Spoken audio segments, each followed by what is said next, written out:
नमस्कार दोस्तों, स्वागत है आप सभी का हमारे YouTube channel Gaurav Kumar maths पर। आज की इस क्लास में हम जानेंगे कि रेलवे ग्रुप डी में जो टोटल वैकेंसी है यह आपका बढ़ेगा कि नहीं बढ़ेगा। तो सबसे पहले यह आप यहाँ पर समझ लो कि जो इसमें टोटल वैकेंसी है 32,000, वह आपका 100% यहाँ पर संभावना है कि आपका यह 58,242 प्लस होगी। ठीक, तो यहाँ पर ये टोटल संभावना है कि आपकी वैकेंसी जो है बढ़ेगी। और इसमें चलिए हम पहले देख लेते हैं कि इसमें जो एज कितना मांगा है, एग्जाम पैटर्न क्या है, सिलेक्शन प्रोसेस क्या है, इसमें सैलरी कितना रहेगी, सिलेबस क्या है, इसको पूरा डिटेल में अभी हम देखेंगे। और इसमें फिजिकल में क्या क्या रहेगा इसको भी हम इसी क्लास में जानेंगे। तो चलिए देखिए, हम आगे पहले समझते हैं कि इसमें जो एज लिमिट है वह कितना है।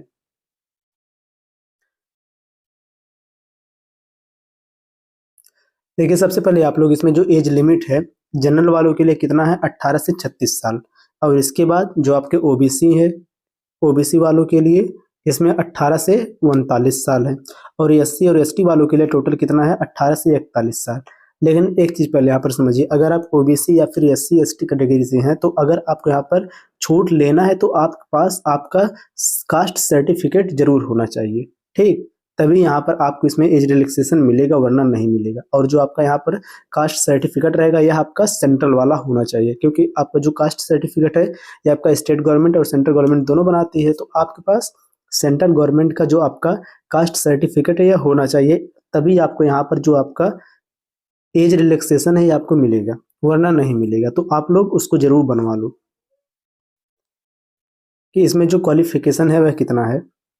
देखो ध्यान से आप लोग, इसमें जो एजुकेशनल क्वालिफिकेशन वह आपका 10th पास। और इसके बाद जो लोग आईटीआई भी किए हैं उन लोगों को भी ये फॉर्म भरने का पूरा मौका मिलेगा। तो यहाँ पर इसमें जो क्वालिफिकेशन है इसको हम कह सकते हैं कि सीधे सीधे जो लोग 10th पास हैं वह लोग इस फॉर्म को फिल कर सकते हैं।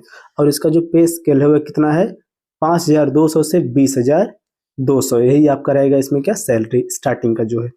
अब इसके बाद आप लोग आगे देखो कि जो आपका सिलेक्शन प्रोसेस है वह आपका क्या है। देखो यहाँ पर जो आपका सिलेक्शन प्रोसेस है इसमें सबसे पहले आपका होगा कंप्यूटर बेस्ड टेस्ट, जिसको हम कहते हैं क्या, सीबीटी टेस्ट। इसी के अकॉर्डिंग ही आपका जो फाइनल मेरिट लिस्ट है वह बनेगी। जो आपका कंप्यूटर बेस्ड टेस्ट होगा इसी पर आपका फाइनल मेरिट बनेगी। और इसके बाद जो लोग इसमें क्लियर करेंगे उनका होगा क्या, फिजिकल। और जो इसमें जो फिजिकल है पीईटी, यह आपका दो प्रकार से होगा। ठीक, एक इसमें दौड़ भी करवाएंगे और इसके बाद जिसमें इसमें कुछ वजन लेकर जो दौड़ना होता है उसको भी इसी में करवाएंगे। अब देखो इसमें इसके बाद आपका होगा नेक्स्ट वाला जो प्रोसेस है वो आपका होगा डॉक्यूमेंट वेरिफिकेशन। और लास्ट में सबसे आपका होगा क्या, मेडिकल होगा। ठीक, यही आपका है selection process.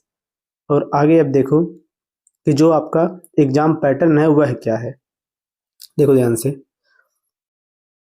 RRB group D CBT exam pattern कि जो आपका पहला वाला जो इसमें सीबीटी टेस्ट है उसमें कौन कौन सा सब्जेक्ट रहेगा। तो सबसे पहले इसमें क्या है, सामान्य विज्ञान जनरल साइंस, ही है आपका रहेगा। 25 क्वेश्चन इससे पूछा जाएगा और 25 मार्क्स का ही ये रहेगा। इसके बाद आपका रहेगा मैथ में आपका पूछा जाएगा 25 क्वेश्चन, यह भी आपका रहेगा 25 मार्क्स का। इसके बाद जो आगे दिया है क्या, समान बुद्धि एवं तर्क जनरल इंटेलिजेंट एंड रीजनिंग, यह इससे आपका आएगा 30 क्वेश्चन और यह आपका रहेगा 30 मार्क्स का।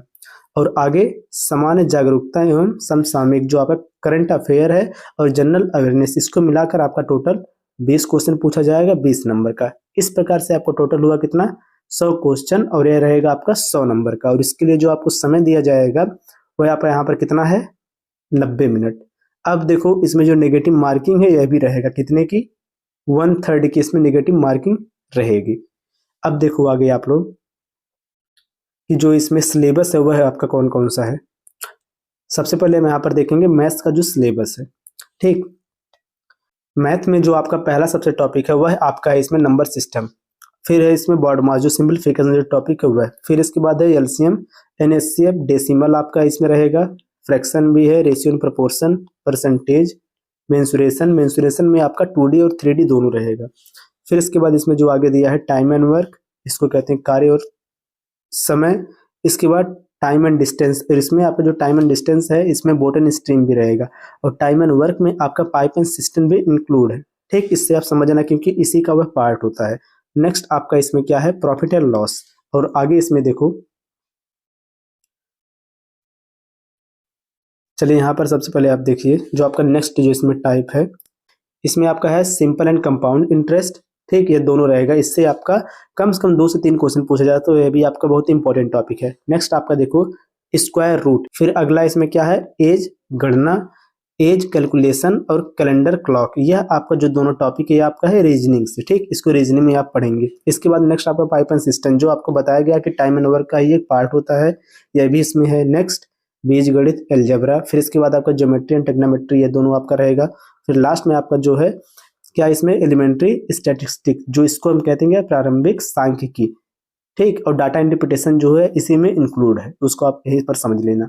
नेक्स्ट आप अब देखो, ये तो आपका हो गया मैथ का सिलेबस। अब देखो अगला यहाँ पर जो दिया है, यह आपका है इसमें जनरल अवेयरनेस एंड रीजनिंग का, सामान्य योग्यता एवं रीजनिंग। एक चीज समझिए, अब जो आपका विज्ञान का सिलेबस है उसमें आपका रहेगा 8, 9 और 10, ठीक, इन्हीं तीनों का आपका रहेगा कि एनसीईआरटी का जो बुक है उसी से आपका पूछा जाएगा। जो इसमें विज्ञान है हुआ है उसमें आपका टोटल तीनों सब्जेक्ट रहेगा, जिसमें आपका फिजिक्स, केमिस्ट्री और बायो, ये तीनों इसमें इंक्लूड रहेगा। और जो आपकी यह बुक है वह कौन सी रहेगी इसमें, एनसीईआरटी, एनसीईआरटी, ठीक। देखो जो आपका जनरल इंटेलिजेंस एंड रीजनिंग है, इससे आपका कौन कौन सा टॉपिक है, सबसे पहला इसमें है एनालॉजी, जो आपका बहुत ही इजी टॉपिक है इसमें। इसके बाद आपका आगे देखो दिया क्या, नंबर एंड अल्फाबेटिकल सीरीज, यह भी आपका बहुत ही इंपॉर्टेंट और बहुत ही इजी टॉपिक है, तो इसको आप लोग पढ़ेंगे रीजनिंग में। नेक्स्ट आपका इसमें है coding decoding, mathematical operation, similarities and different.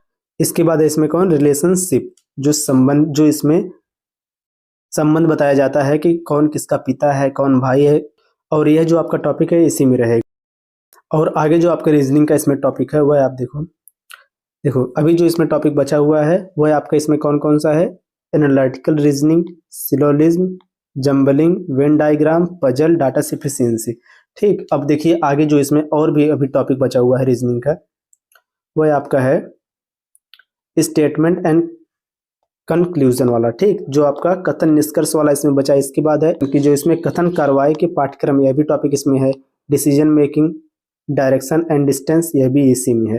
अब चलिए आगे देखिए आप, जनरल अवेयरनेस का जो टॉपिक है इसमें देखिए ध्यान से, यहाँ पर सबसे पहले इसमें देखो आपका राष्ट्रीय और अंतर्राष्ट्रीय महत्व की समसामयिक घटनाएं, यह हो गया। इसके बाद sport and culture, Indian economics, polity and political system. इसके बाद इसमें है आपका अगला हिस्ट्री ऑफ इंडिया, जो इतिहास रहेगा, भूगोल। ये इसमें देखो जो आपका सामान्य ज्ञान है इसमें आपका सब इंक्लूड रहेगा, जो भी आपका जीएस का पोर्शन होता है वह सब।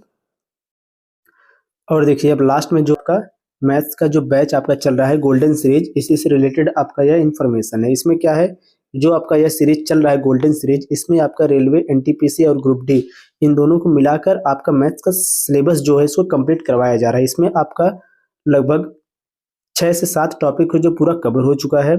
अब इसके बाद जो इसमें नया टॉपिक स्टार्ट होने वाला हुआ है आपका है रेशियो एंड प्रोपोर्शन।